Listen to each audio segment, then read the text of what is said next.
Hello guys, welcome back to our YouTube channel easy learning hacks.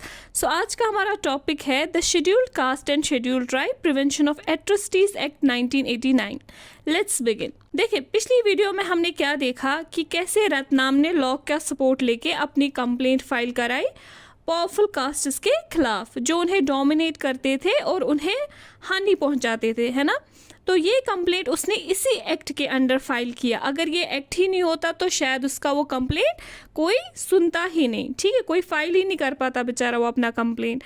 अब हम इस act की हिस्ट्री के बारे में थोड़ा सा जान लेंगे। फ्रेम्ड इन 1989 वाई। देखें, ये एक्ट जो है ये फ्रेम हुआ है 1989 में, पर ये एक्ट क्यों फ्रेम किया गया चलिए देखते हैं। दलित्स और जो ट्राइबल्स है, demands made by Dalits and others that the government must take seriously the ill treatment and humiliation Dalits and tribal groups face in everyday sense.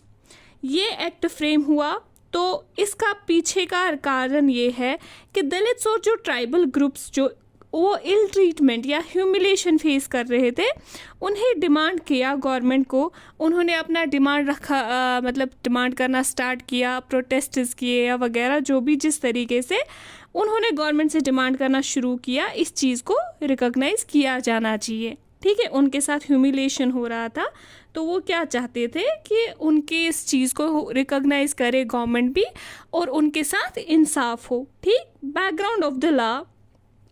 During 1970s and 1980s, number of assertive Dalits groups came into being and asserted their rights. They refused to perform their so-called caste duties and insisted on being treated equally. अब हम इस law के थोड़ा जो background है उसके बारे में देखेंगे। देखिए, प्रोटेस्ट्स तो बहुत पहले से चलते आ रहे थे, लेकिन लेट 1970s और 1980s के दौरान इस प्रोटेस्ट ने एक वायलेंट रूप धारण कर लिया, ठीक है। और कुछ साउदर्न इंडिया के पार्ट्स में बहुत सारे दलित ग्रुप्स इकट्ठा हुए। उन्होंने हिम्मत दिखाई और अपने राइट्स को डिफेंड किया और उन्होंने रिफ्यूज़ किया कि आज से ये हम सो कॉल्ड जो कास्ट ड्यूटीज़ है परफॉर्म नहीं करने वाले और हमें इक्वली ट्रीट किया जाना चाहिए। जैसे रत्नाम ने किया था, उसने क्या किया था, उसने भी रिफ्यूज़ किया था वो फजूल प्रैक्टिस परफॉर्म करने से जो जिससे दलित्स को एक्सप्लॉइट किया जाता था या उन्हें ह्यूमिलेशन फेस करना पड़ता था। तो इस वजह से जो पावरफुल कास्ट्स थे वो लोअर कास्ट्स के खिलाफ हिंसा का प्रयोग किया करते थे, ठीक है ना, क्योंकि दलित्स उनको जब मान ही नहीं रहे थे तो उनको गुस्सा आ रहा था और वो उनके खिलाफ वायलेंस पे उतर आते थे। Therefore Dalit groups demanded new laws that would list the various sorts of violence against Dalits and prescribe stringent punishment for those who indulge in them। तो ये गवर्नमेंट को दिखाने के लिए कि अनटचेबिलिटी आज भी प्रैक्टिस होता है, वो भी बहुत ही गंदे तरीके से, तो दलित ग्रुप्स ने क्या किया, उन्होंने डिमांड किया नए लॉज, ठीक है, जिसमें हर तरह के वायलेंस जो भी दलित्स फेस करते थे उनसे उन्हें उस लिस्ट में ऐड किया जाए और जो भी ऐसे क्राइम्स को अंजाम देंगे उन्हें स्ट्रिक्ट पनिशमेंट दिया जाए। Similarly Adivasi people demanded for equal rights. Same way में क्या किया, आदिवासीज ने भी डिमांड किया कि हमें भी इक्वल राइट्स मिलना चाहिए। चलिए आगे देखते हैं सिग्निफिकेंस ऑफ एक्ट। अब इस एक्ट के सिग्निफिकेंसेस क्या है, यानी कि जब गवर्नमेंट पे प्रेशर बढ़े तो फिर क्या हो गया कि गवर्नमेंट ने इस एक्ट को पास किया। अब हम देखेंगे कि इस एक्ट की सिग्निफिकेंस क्या है, क्या फ़ायदे हुए हमें इस एक्ट के आने से, यानी कि शेड्यूल कास्ट और शेड्यूल ट्राइब्स को क्या फ़ायदा मिला इस एक्ट के आने से। The act distinguishes several levels of crimes, modes of humiliation both physically horrific and morally reprehensible. तो इस एक्ट ने बहुत सारे लेवल के जो लेवल ऑफ क्राइम्स थे उनको रिकॉग्नाइज किया, चाहे वो फिजिकल लेवल पे हो रहे थे या मॉरल लेवल पे। चाहे फिजिकली हॉरिफिक मतलब कि जैसे किसी को इंजरी करना, ठीक है ना, उनको इंजर करना वगैरह ऐसे क्राइम्स, और मॉरली रेप्रहेंसिबल मतलब जैसे कि जो सोसाइटी में नॉर्म्स होते हैं डिसेंसी या डिग्निटी के, उन्हें वायलेट करना। जैसे कि हम इसके कुछ एग्जाम्पल्स यहाँ पे देखेंगे। जो सोसाइटी में नॉर्म्स होते हैं डिसेंसी या डिग्निटी के, उन्हें वायलेट करना, जैसे force a member of a scheduled caste or scheduled tribe to drink or eat any inedible or obnoxious substance। कोई भी शेड्यूल कास्ट या कोई भी शेड्यूल ट्राइब के मेंबर को आप फोर्स नहीं कर सकते कि वो ऐसी चीज़ खाए पिए जो इनएडिबल हो या ऑब्नॉक्शियस हो, यानी कि अनएक्सेप्टेबल। यहाँ पे ऐसे केसेस हुए हैं जहाँ पे लोगों को बोला गया है कि आप यूरिन पिए, आप ऐसी चीज़ें करें, तो जो कि ऐसी चीज़ें करना बहुत ही गलत है, ठीक है। Forcibly removes clothes from the person of an member of schedule caste और शेड्यूल ट्राइब और parades him or her naked or with painted face or body or commits any similar act which is derogatory to human dignity।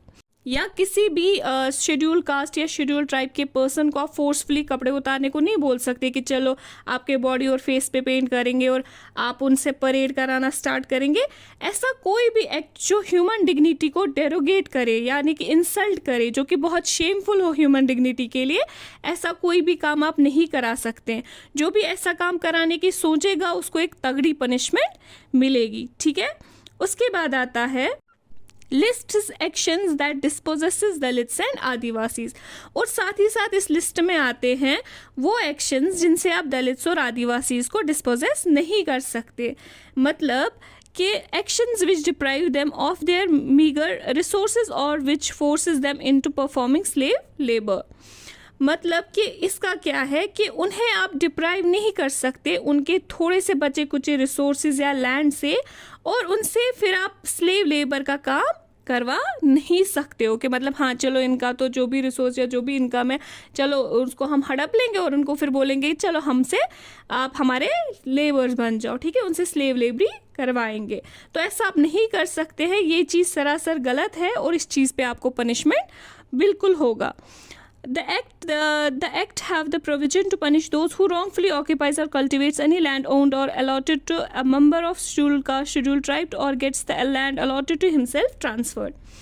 इस act की मदद से आप किसी भी इंसान को पनिश कर सकते हैं जो गलत तरीके से कोई भी लैंड कल्टिवेट करे या ऑक्यूपाई करे, जो लैंड अलॉट किया गया हो या कोई ओन करता हो, कोई भी मेंबर जो शेड्यूल कास्ट का हो या शेड्यूल ट्राइब का हो, उन्हें आप ये लैंड वो अगर आपसे ज़बरदस्ती छीने या ज़बरदस्ती वो कल्टिवेट करे तो उन्हें आप इस एक्ट के थ्रू पनिशमेंट दिला सकते हैं। और साथ ही साथ में कोई भी आपका लैंड अपने नाम पे ट्रांसफ़र नहीं कर सकता है, मैंने कि मेंबर जो है शेड्यूल कास्ट या शेड्यूल ट्राइब का, उनका कोई लैंड आप अपने नाम पे ट्रांसफ़र फोर्सफुली नहीं करा सकते, ठीक है। इस लॉ में रिकॉग्नाइज किया गया है वो क्राइम्स जो दलित्स और ट्राइबल वुमेन्स फेस करती है। Crimes against Dalits and tribal womens, वो क्या क्राइम्स है? The act seeks to penalise anyone who assaults और uses force on any women belonging to schedule caste और schedule tribe with intent to dishonour her. ये act उसको भी punish कर सकता है, उस इंसान को भी पनिश कर सकता है जो किसी भी शेड्यूल कास्ट या शेड्यूल ट्राइब वुमेन को असॉल्ट करे, चाहे वो फिजिकल हो, सेक्सुअल हो, कोई भी असॉल्ट करे किसी भी वे में, या तो वो उसको डिसऑनर या डिसग्रेस करे, ठीक है, तो उनको भी यहाँ पे पनिशमेंट मिल सकता है। आई होप आपको ये क्लियर हो गया होगा ये टॉपिक। मिलते हैं नेक्स्ट वीडियो में।